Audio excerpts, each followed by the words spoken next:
মানে কেন্দ্ৰীয় বাজেটখন এখন জনমুখী বাজেট, কেন্দ্ৰীয় বাজেট জনমুখী বাজেট। আৰু আমি আটাইতকৈ আনন্দিত হৈছোঁ যে নামৰূপ ফাৰ্টিলাইজাৰ যিটো অত দিন উপেক্ষিত হৈ আছিল, আজি বহুতবোৰ তাত থলুৱা মানুহেই তাত বেছিভাগ পোষ্টতে থলুৱাৰ নিযুক্তিটোৱে তাত প্ৰাধান্য পাইছিল।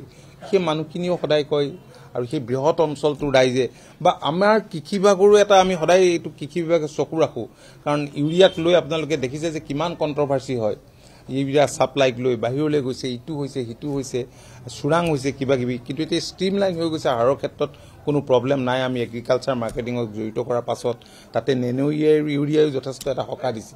কিন্তু মাননীয় মুখ্যমন্ত্ৰীয়ে অহৰহ প্ৰচেষ্টা চলাই আছিল যাতে নামৰূপ ফাৰ্টিলাইজাৰ এইটো মানে পুনৰ সঞ্জীৱিত কৰিব পাৰি। গতিকে 12.7 লাখ এইটো এটা কি হ'ব, MT হ'ব বোধ কৰোঁ, প্ৰডাকশ্যন হ'ব। এইটো এটা আমাৰ কাৰণে খুব আশাৰ আৰু আনন্দৰ খবৰ।